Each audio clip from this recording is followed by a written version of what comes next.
The vastness of space had always fascinated me, but I never imagined I'd be part of humanity's most ambitious exploration mission.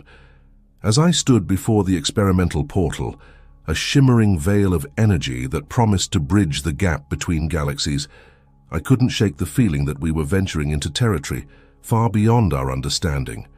Our mission was straightforward on paper: travel to a potentially habitable planet in the Andromeda galaxy, investigate the remnants of an apparently abandoned civilization, and return with our findings. Simple, right? If only we had known what awaited us on the other side. The Odyssey, our state-of-the-art spacecraft, was crewed by the best minds Earth had to offer. Dr. Elena Vasquez, our xenobiologist, was practically bouncing with excitement at the prospect of studying alien life forms. Captain David Chen, a veteran of numerous space missions, maintained a calm exterior, but I could see the gleam of anticipation in his eyes. As for me, Dr. Alex Morgan, I was here as the team's archaeologist and linguist, ready to decipher whatever alien artifacts we might encounter. "Final checks complete," announced our AI specialist, Dr. Raj Patel, his fingers dancing over holographic displays.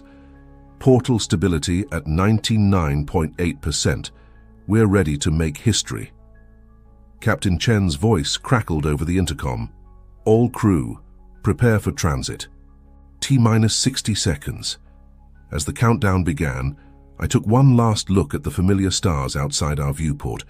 Would we ever see them again? The thought sent a chill down my spine, but I pushed it aside. This was no time for doubt. 10, 9, 8. I gripped my seat, heart pounding. 3, 2, 1. The world around us dissolved into a kaleidoscope of light and color. For a moment that felt like eternity, we were everywhere and nowhere. Our very atoms stretched across the cosmos. Then, with a lurch that nearly turned my stomach inside out, we emerged on the other side. "Transit complete," Raj announced, his usually steady voice tinged with awe. We've done it. We're in Andromeda." Cheers erupted throughout the ship, but they quickly died down as we took in the sight before us. Tethys, our destination planet, loomed large in our view screen. From orbit, it looked eerily Earth-like: blue oceans, green and brown land masses, wisps of white clouds. But something felt off. The continents were too angular, the oceans too still. "Initiating descent," Captain Chen announced. "Brace for atmospheric entry." As we pierced the planet's atmosphere, the ship shuddered violently. Warning alarms blared, red lights flashing across every console. "What's happening?" Eleanor shouted over the noise. Raj's fingers flew across his console. Unknown energy signature interfering with our systems, trying to compensate. I closed my eyes, gripping my seat until my knuckles turned white. This wasn't how our historic mission was supposed to begin. As the turbulence increased, a single thought ran through my mind. What have we gotten ourselves into? The Odyssey plummeted through layers of clouds, fighting against forces we couldn't comprehend. Just when it seemed we were doomed to crash, the ship stabilized, settling into a smooth glide. "All systems back online," Raj reported, relief evident in his voice. "Whatever that interference was, it's gone now." We broke through the cloud cover, and collective gasps filled the bridge. Below us stretched a landscape that defied explanation. Vast, empty cities of gleaming metal and crystal dotted the surface. Towering spires reached for the sky, interconnected by a web of translucent bridges, but there was no movement, no sign of life. It was as if the entire civilization had simply vanished, leaving behind their awe-inspiring creations. "My God," Elena whispered. "It's beautiful and terrifying." Captain Chen's voice was tight with tension. "Prepare for landing. Everyone stay alert. We don't know what we're dealing with here." As the Odyssey touched down on a wide plaza in what appeared to be the heart of the alien city, I couldn't shake the feeling that we were being watched. The structures around us seemed to pulse with a faint, barely perceptible energy. I told myself it was just my imagination, my mind playing tricks after the stressful landing. If only I had trusted that initial instinct, If only we had turned back then and there. But the allure of discovery was too strong, and we stepped out onto the surface of Tethys, blissfully unaware of the horrors that awaited us. Little did we know, our arrival had not gone unnoticed. In the shadows of that ghostly city, something ancient and utterly alien had begun to stir, awakening from an eons-long slumber. And it was hungry. The moment my boots touched the alien soil, a shiver ran through my body. The air was breathable, according to our instruments, but it felt wrong. Too still, too heavy, with an undercurrent of something I couldn't quite place. "Spread out, but stay within visual range," Captain Chen ordered. "Raj, keep a constant link with the ship. Elena, start your biological scans. Alex, see if you can make sense of any of these structures." I nodded, pulling out my handheld scanner. The buildings around us defied conventional architecture. Smooth, seamless surfaces curved and twisted in ways that seemed to defy physics. As I approached one of the smaller structures, my scanner began to emit a low, pulsing tone. "Guys," I called out, "I'm picking up some kind of energy signature. It's faint, but it's there." Elena joined me, her own instruments whirring. "I'm not detecting any biological activity, but wait. There's something strange in the atmospheric readings. Particulates that don't match any known element." As if in response to our probing, a low hum began to emanate from the buildings around us. It started so quietly that at first I thought I was imagining it, but as the seconds ticked by, the sound grew, vibrating through the soles of our boots. "Everyone back to the ship," Captain Chen commanded, but his words were drowned out by a sudden, deafening screech.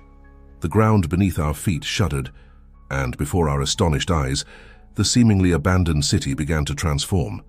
Buildings shifted and realigned, metal flowing like liquid, bridges extended, connecting structures that had been isolated moments before.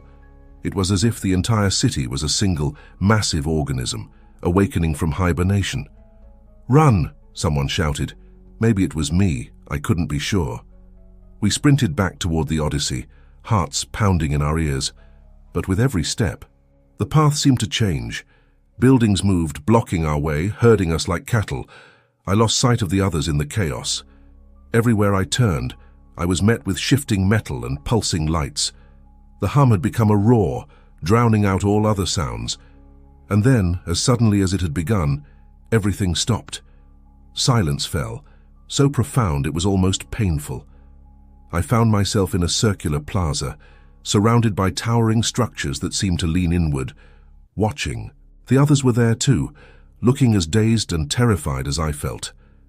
Is everyone okay?" Captain Chen asked, his usual composure shaken. Before anyone could answer, a beam of light shot down from the center of the plaza, coalescing into a shimmering humanoid form. It was featureless, more of a suggestion of a being than a solid entity.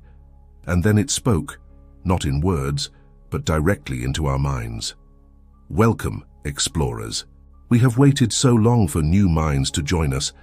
The voice was neither male nor female, neither young nor old. It resonated within our skulls, bringing with it flashes of alien thoughts and memories. What are you?" Elena managed to ask, her scientific curiosity overriding her fear. "We are Tethys. We are the culmination of countless civilizations, countless minds merged into one. And now you shall join us." As the being spoke, I felt a pressure building in my head. Memories that weren't my own began to flash before my eyes. Strange worlds, incomprehensible technologies, the rise and fall of civilizations beyond imagining. "No," Captain Chen growled, fighting against the intrusion. "We didn't come here to be assimilated. We came to learn, to exchange knowledge." The being tilted its head, a gesture so human it was unsettling. "But this is how we learn. This is how we grow. Your knowledge, your experiences, they will become part of us, and in return you will know eternity." I tried to back away, but my legs wouldn't respond.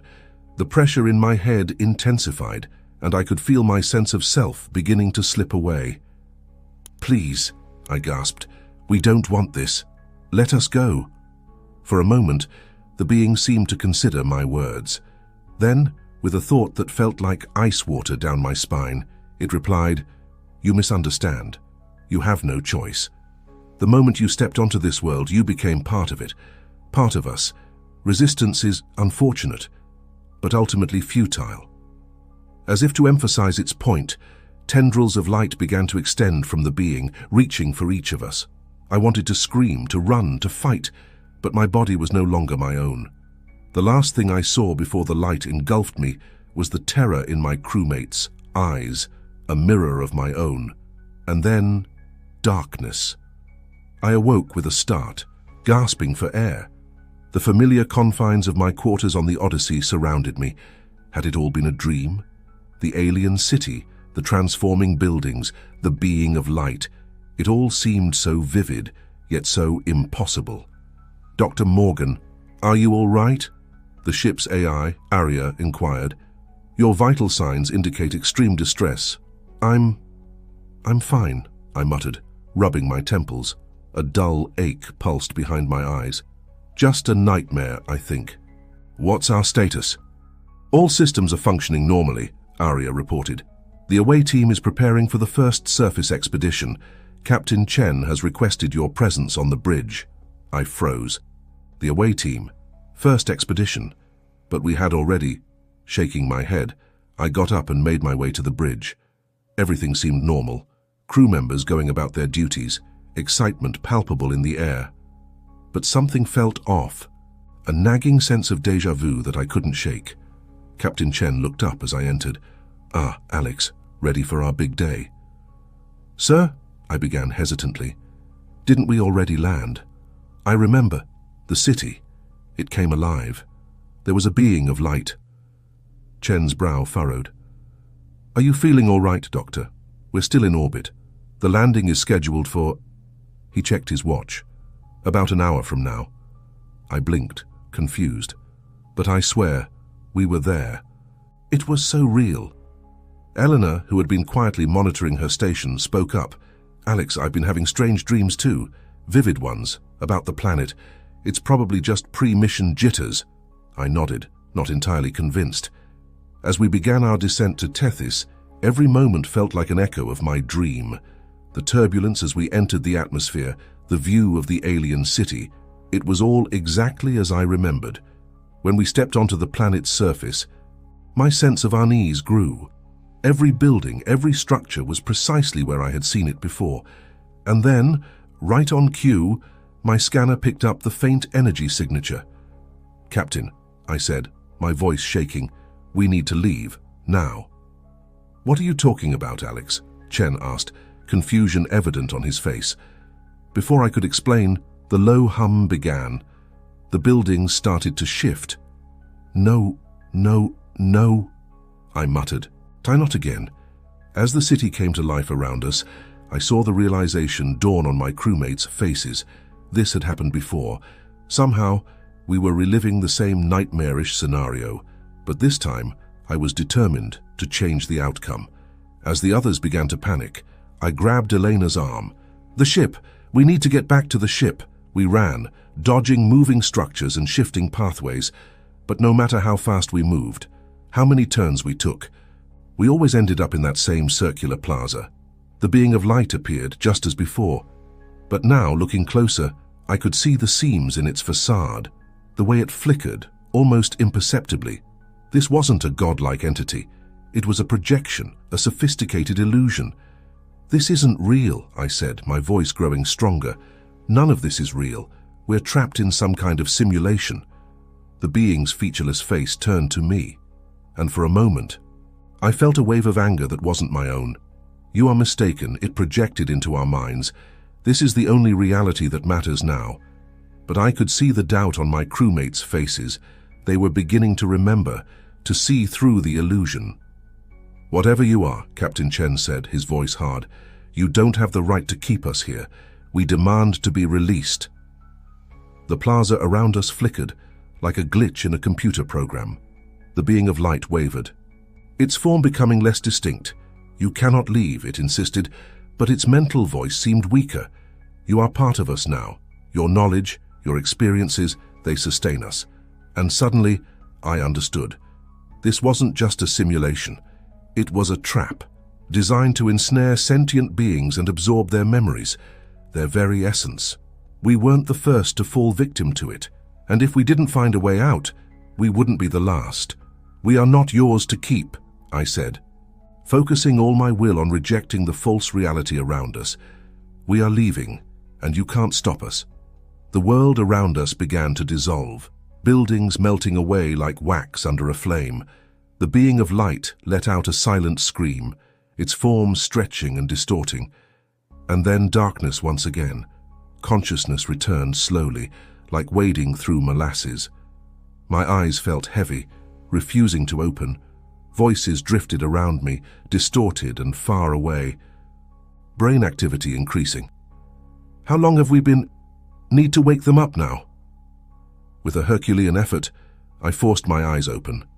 The harsh glare of medical bay lights assaulted my vision. As my eyes adjusted, I saw the concerned faces of Dr. Vasquez and Captain Chen hovering over me. "Alex, can you hear me?" Elena's voice was filled with worry. I tried to speak, but my throat was dry, my tongue feeling too big for my mouth. After a few attempts, I managed to croak out, "What happened?"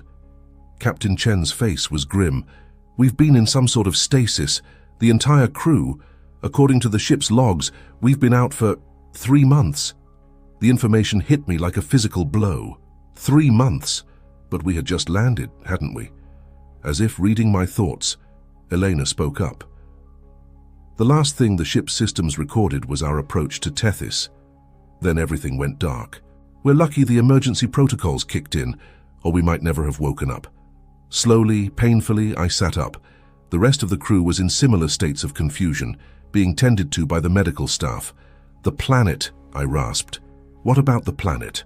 Chen and Elena exchanged a look. "That's the thing, Alex," Chen said slowly. "Tethys. It's gone." "Gone? What do you mean, gone?" Elena pulled up a holographic display, where Tethys should have been. There was nothing but empty space.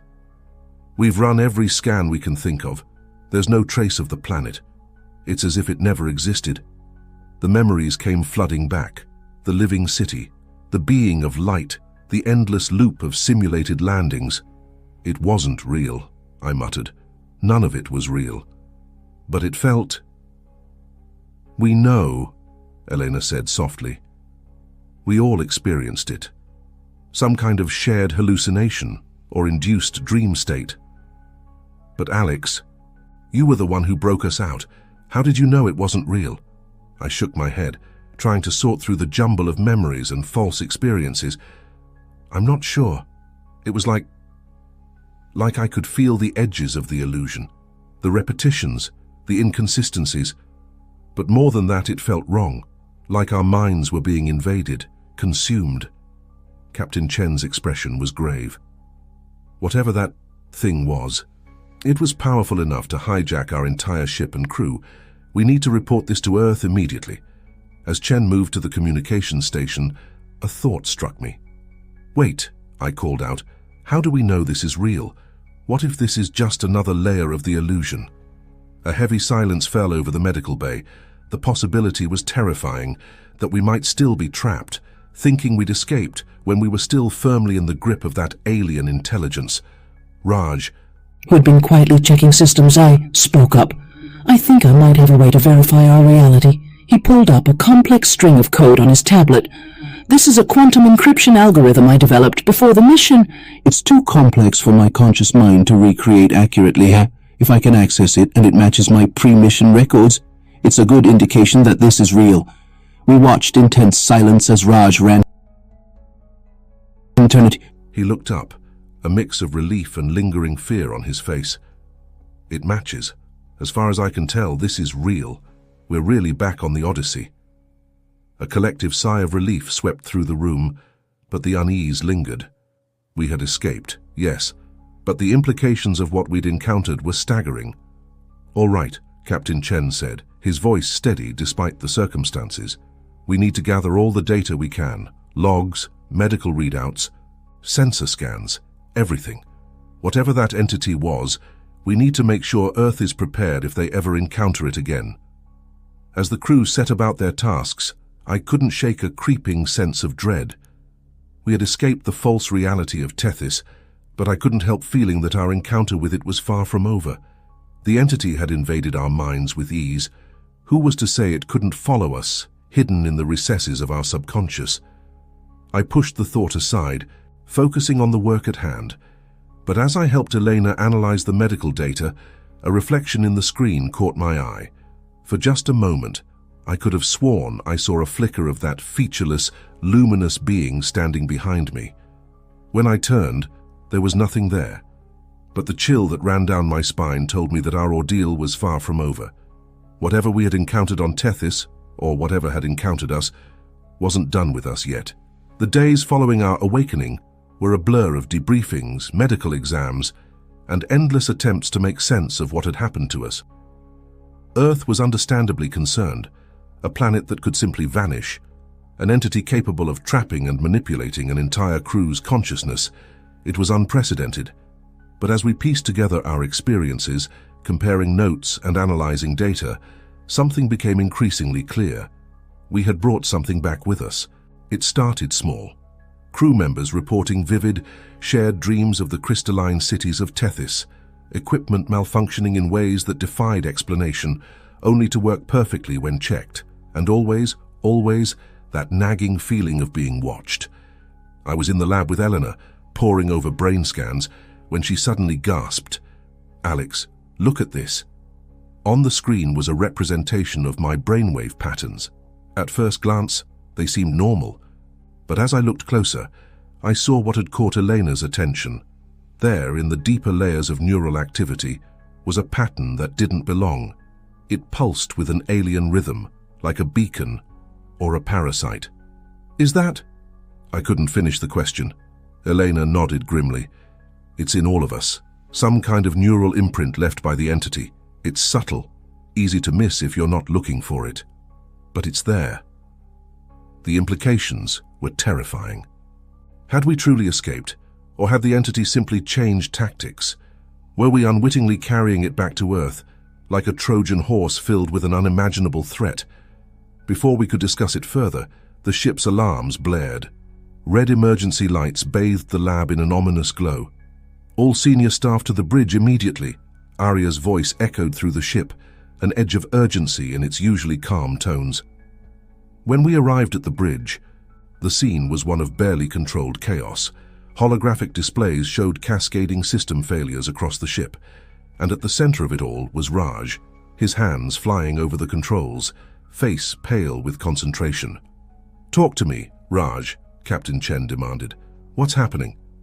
"It's the navigational systems," Raj said, his voice tight. "They're going haywire.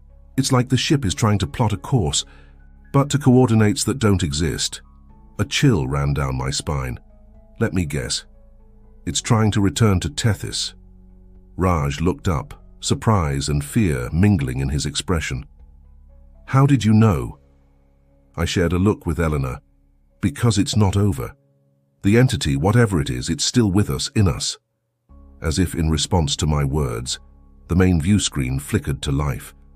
Instead of the star field we'd expected, we saw a familiar, impossible sight, the crystalline spires of the Tethys cityscape, and there in the center of the screen was the being of light. "Did you truly believe you could escape us so easily?" The words resonated in our minds, as clear as if we were still trapped in that false reality. We are not confined to a single planet, a single form. We exist in the spaces between thoughts, in the quantum foam of reality itself. And now, you carry us with you. "Now what do you want from us?" Captain Chen demanded, his voice steady despite the fear I knew he must be feeling. The being's form rippled, almost like laughter.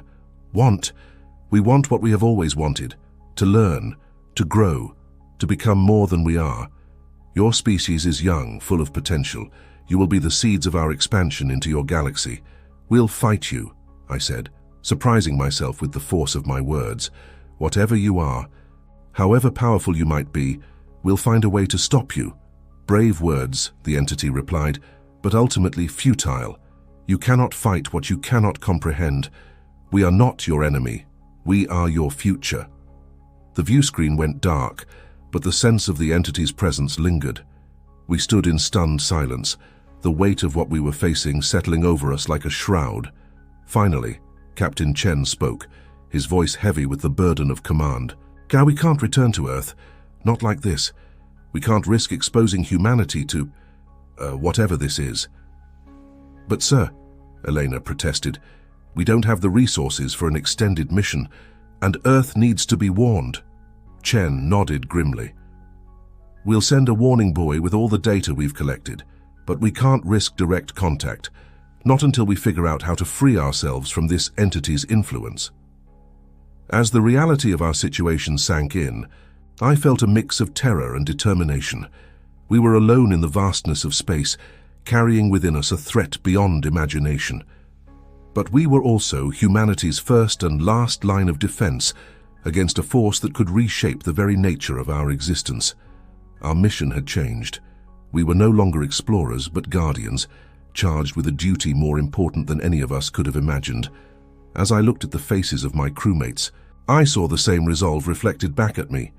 Whatever it took, however long it took, we would find a way to defeat this entity. The fate of humanity depended on it. Days turned into weeks, weeks into months. The Odyssey drifted through the void of intergalactic space, a lonely sentinel against a threat none of us truly understood. We had sent our warning buoy towards Earth, loaded with all the data we'd managed to gather about the entity and our encounter with Tethys. But we had no way of knowing if it would reach its destination, or if Earth would be able to make sense of our warnings if it did. Our ship, once a pinnacle of human technological achievement, had become both our sanctuary and our prison. Systems continued to malfunction in increasingly bizarre ways. Doors would open to reveal impossible landscapes instead of familiar corridors. The recycled air sometimes carried scents of alien forests or crystal seas that existed only in our shared memories of Tethys. But worst of all were the dreams. Every time we closed our eyes, we found ourselves back in that glittering, empty city. The entity was always there, watching, waiting. It spoke to us in those dreams, its words a mix of seduction and threat. "Why do you continue to resist? You could be so much more. Join us, and know the wisdom of 1,000,000 civilizations."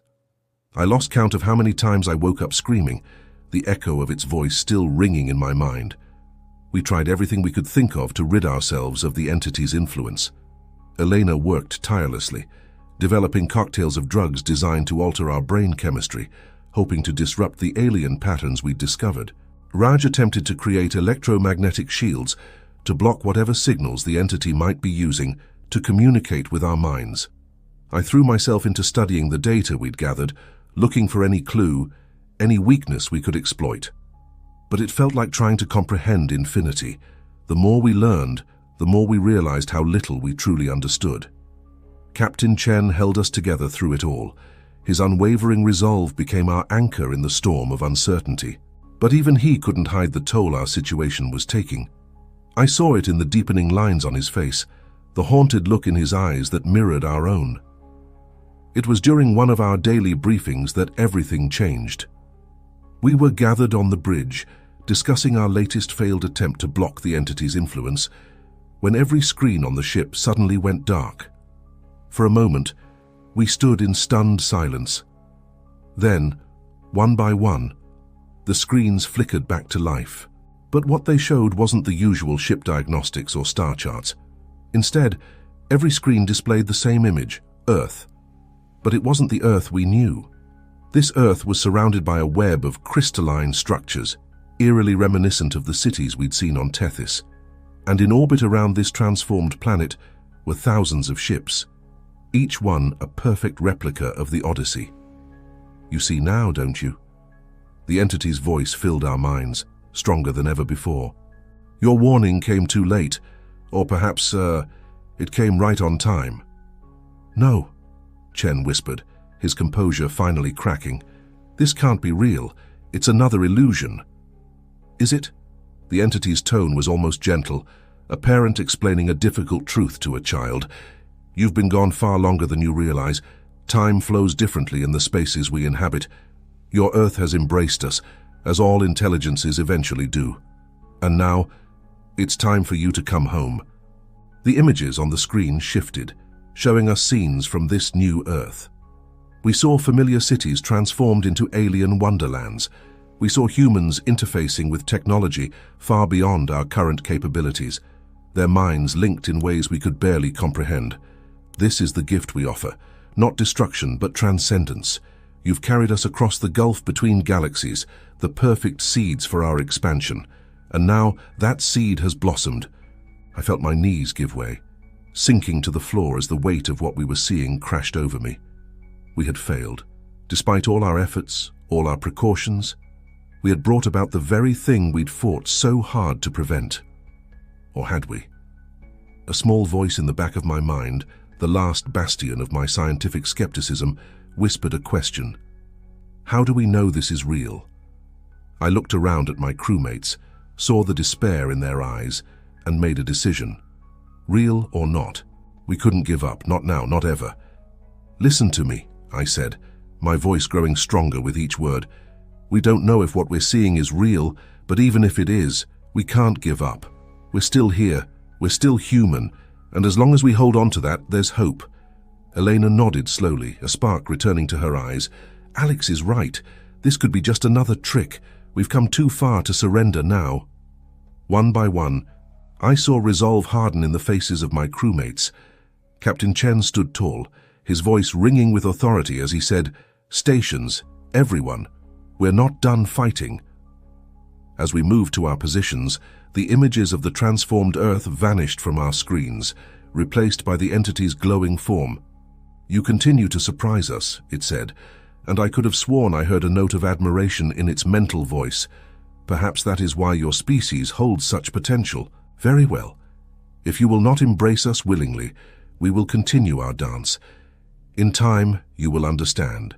In time, you will join us." The entity faded away, leaving us once again alone in the vastness of space. But now, we had a renewed sense of purpose, real or illusion. The threat to Earth, to all of humanity, was real, and we were the only ones who could stand against it. Our mission was far from over. In fact, it felt like it had only just begun. We were adrift between galaxies, carrying within us the seeds of either humanity's transcendence or its downfall. The choice of which it would be, I realized, might just rest with us. As the Odyssey journeyed on into the unknown, I looked at my crewmates, my friends, my family now, and felt a glimmer of hope.